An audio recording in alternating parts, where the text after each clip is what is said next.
Hello and welcome to Network. My name is Olisi Masango, holding the fort for Siphumelele Zondi. Now, if you want to be part of this technology discussion, you can. Find us on the SABC Network on Facebook, Twitter, as well as Instagram. If you want to drop us an email, go ahead. We use network@sabc.co.za. You can also use the hashtag SABC Network. Now, here's what's coming up in the program. A digital skills initiative for business owners and jobs launches in Soweto. Despite charging money to download, the How Rider app has been downloaded more than 100,000 times and receives great interest internationally. Now, the Gauteng Department of Education has closed their online registrations for the year, and Steve Mabona, who is the spokesperson, joins us here in studio. Great to have you on the show, Steve. Now that the online process has been concluded, or closed rather, please tell us, what can the parents expect? Look, thanks very much. I think for the parents now, they need to focus on submitting documentation to all the schools that they've applied to. The 5th of June, it's a deadline for such documents to be submitted. Of course, there's more on that conversation up next on the show.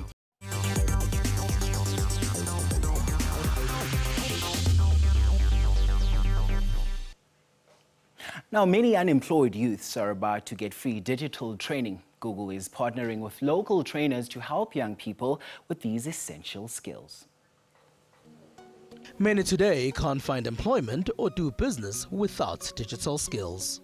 Part of the things that we highlight is the fact that if you are running a business as a small business, you need to have online presence, because these days if you do not have online presence, then you can never be able to be known as what you are doing as the business, and you need to grow your business in case online. So we teach people that online presence. We even go as far as assisting them to open their own online, what is it called, websites.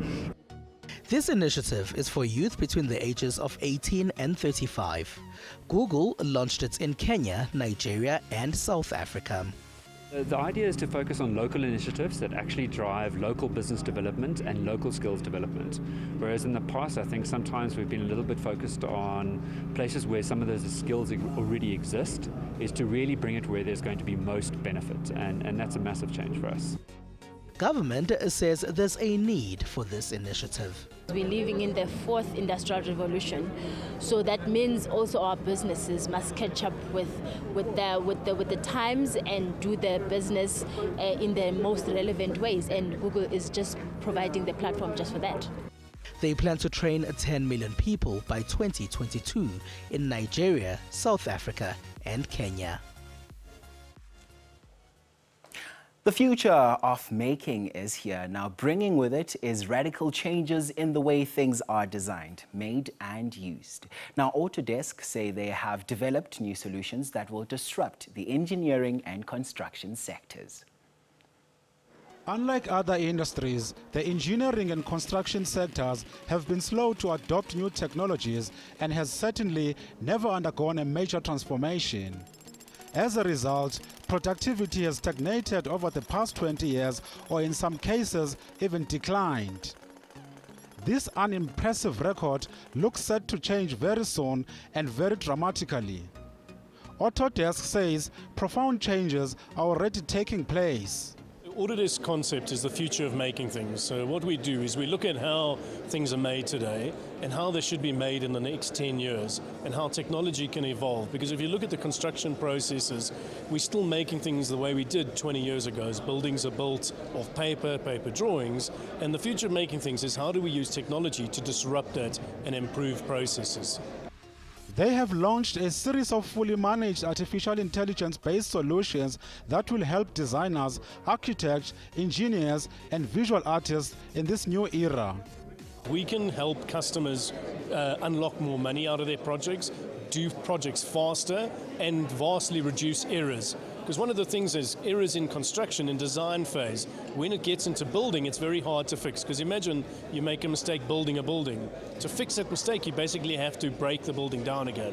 If you can fix it in software, you can save a huge amount of costs in the project. So by using software, we can disrupt a lot of these processes. Industry experts in South Africa say the booming engineering and construction industry in Africa has propelled the need to embrace technology to enhance the sector. These cutting-edge technologies are here to basically bring efficiencies in our industry. For many years, we've been doing things the traditional way. We realize that we're adding more cost, we're not efficient. So this cutting-edge technology is essentially here to make sure that we can streamline all operations. We can have a coordination on our building sites. We can link the client, the architect, the developers, and the contractors on site to make sure that we achieve efficiencies, we reduce cost, and thereby creating more opportunities to develop more structures in the future. The technology processes are challenging us to embrace new ways of working. And of course, the new technologies are forcing us to collaborate in a different way. So it's disrupting the way we communicate, disrupting the way we produce architecture, it's disrupting the way we put buildings together. And thanks to new processes like the BIM process. In the midst of these shifts, designers have the crucial task of thinking about what our future will look like and how we will interact with it. Now, for people on the move, the Gau Rider is a Gautrain app that works offline. It has received great reviews and has been one of the top apps on Apple's App Store. Now, self-taught app developer Lita Soizwapi tells us about the app which he created. Gau Rider is a Gautrain app, which is a transit app that lets people know when is the next train time.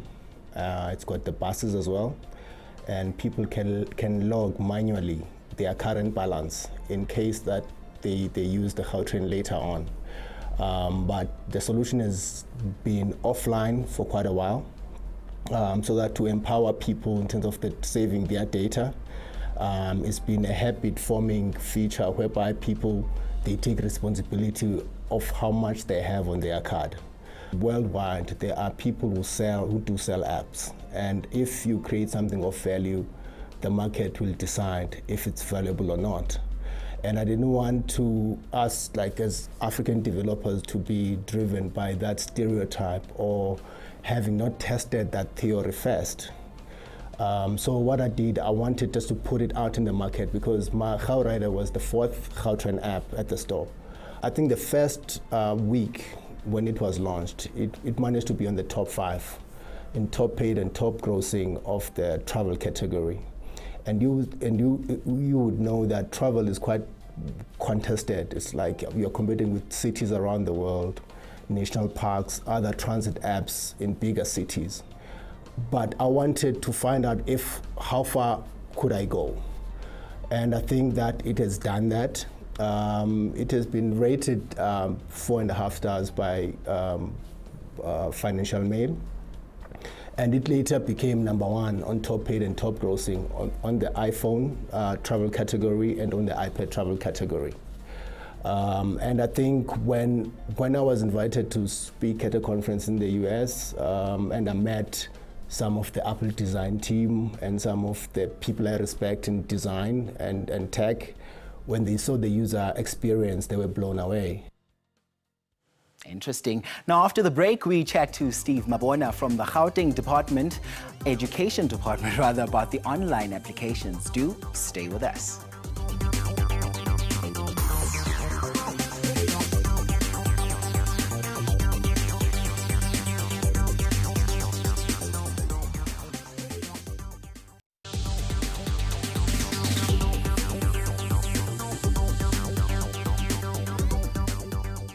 Welcome back. The online schools application process has closed in Gauteng, and parents now need to submit outstanding documents.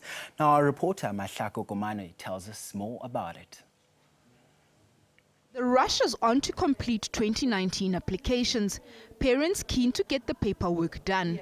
Yeah, they did treat me well though, because you have seen yourself, so everything went well, and I've submitted my documents as they requested, so yeah, everything was fine according to the way I said. This popular Johannesburg school received over 1,400 applications. It only has space for 280 grade 8s. Since the 16th of April when admissions opened, we've had approximately 1,400 applications. So we've had to manage that process. We've done everything as we're supposed to have done. We're trying to administer the admissions by the book. So if parents are bringing in documents up until now, they've got until the 6th of June. We are accepting documents as people bring them in, and we are going through the process so that everything is done as it's supposed to be done. Since the opening of admissions, over 500 applications have been received. The department is urging parents not to miss the June 5 deadline for documents. Schools require an unabridged birth certificate, proof of employment when applying with a work address, proof of residence, a copy of the parent's ID, the latest grade 7 school report for grade 8 applicants, and immunization cards for those applying for grade 1. Some schools require that documents be certified and an ID photo of the pupil. Well, to further the discussion, Steve Mabona from the Gauteng Education Department now joins us in studio. Hello and welcome to Network, Steve. Thank you very much. Great to have you. Now, did you have any issues this year? Look, besides your sibling page, which we had a challenge and which was actually resorted, soon after we have opened, because you'll understand that on the 16th of April when we opened, everyone wanted to be there. As you know that it's first come, first serve, depends on when you applied. That's your queue. I mean, your reference number, after applying, it will indicate that you applied at a certain time.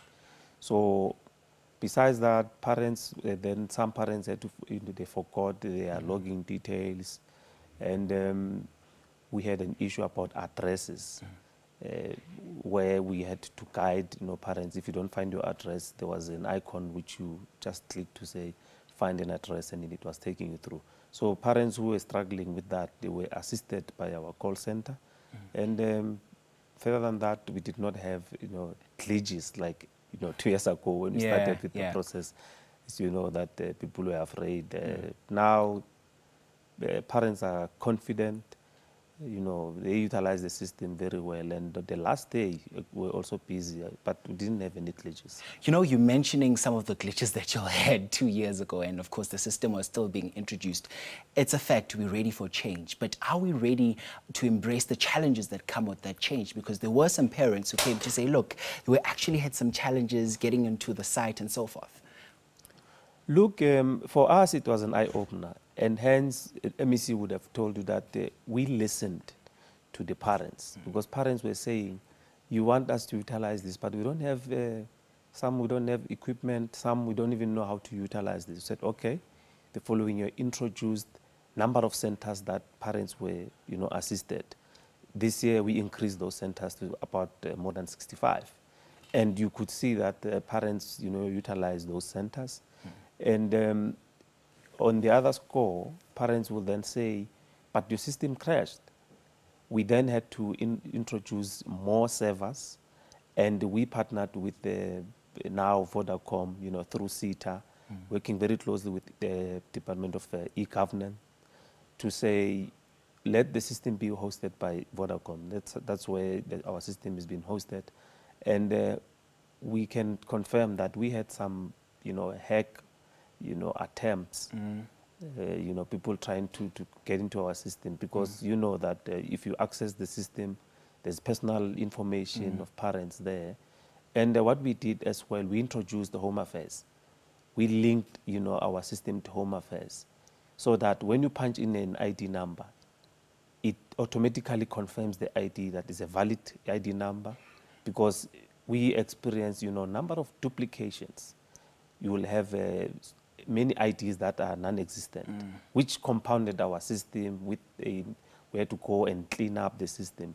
So this time around, your ID was linked with Home Affairs. You could automatically, verify it. Even if you are a foreign national, because you are linked with Home Affairs, you go and click there, it will then require your identity details. And if you are authentic in the country, if you are legitimate, then it will confirm. But if you're not, the system would have not confirmed. So Steve, in a nutshell, you are assuring parents to say that, look, all the security measures have been put in place, you have nothing to worry about. Definitely. I mean, to an extent that they tried to hack, but they did not, succeed. And those attempts, probably they saw that, this system, they know what they're doing, these guys. They did not continue to to want to hack us. So the system works very well, and the information is safe. And we are saying this is the way to go. I mean, if we are about to change, and the era that we are entering into now, it's more network. It's you need to be, techno savvy, and that's how thing. That we want to compete with the world. That's where we are heading. Indeed. Now, Steve, let's talk about some of the parents who haven't registered up till this point. What's going to happen to them? Are they left destitute?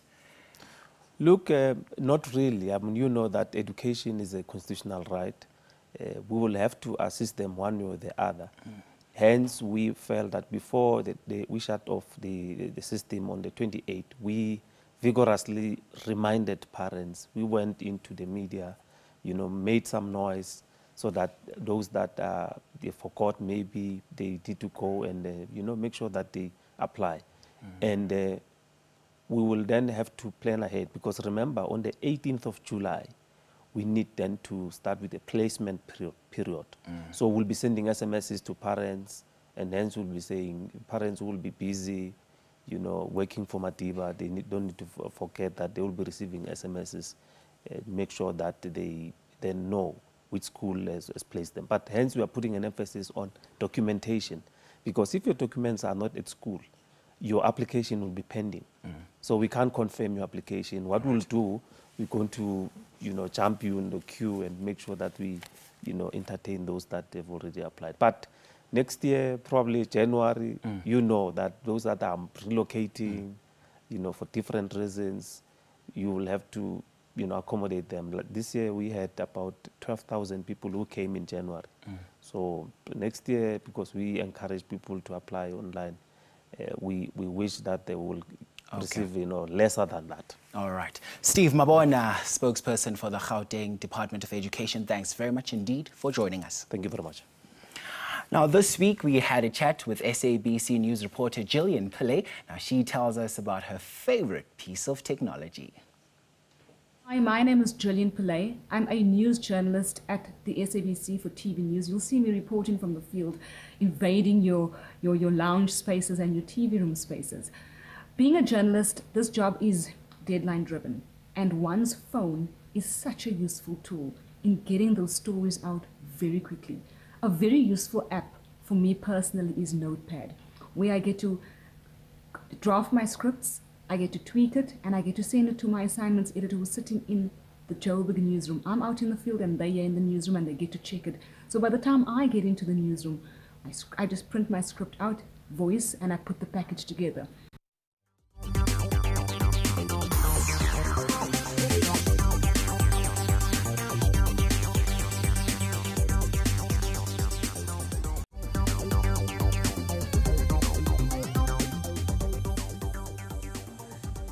Now, in other technology news around the world, a mosque in the UK has accepted cryptocurrency for Ramadan donations. On the other hand, Samsung has been ordered to pay Apple for copying some smartphone features. Let's take a look.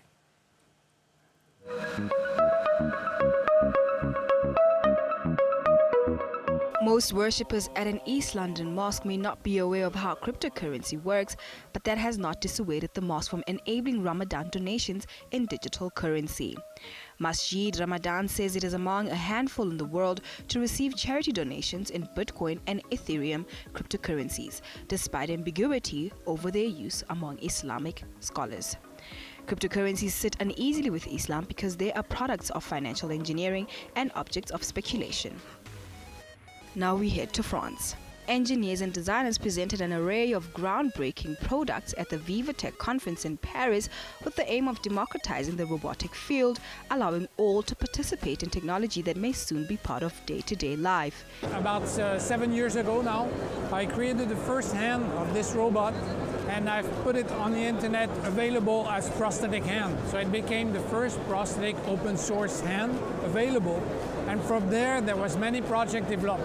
And it triggered in me like, wow, this is incredible. 70,000 downloads in 2 months of the hand. Available to replicate on any home 3D printer, with a 12 by 12 by 12 centimeter area, Langevin hopes by sharing the technology, he can prompt people to focus on using robotics for good as opposed to firms looking for profitable robots. And now in the USA, A court ruled on Thursday that Samsung should pay $539 million to Apple for copying patented smartphone features after a year-long trial. Samsung has not said yet whether it would appeal the verdict, but if it does, the company will have to pay an additional $140 million of compensation if the verdict remains the same. The patent feud between the world's top two smartphone makers began in 2011.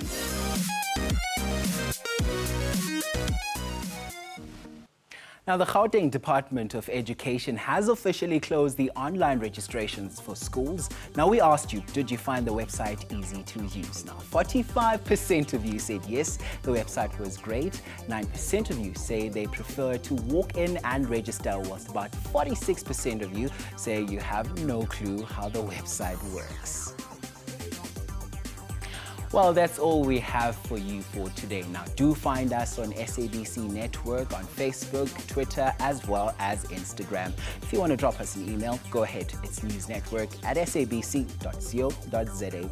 We leave you with a video of drones from China that are able to deliver food. Yum. From me and the rest of the team, we wish you a spectacular one going forward. Take care.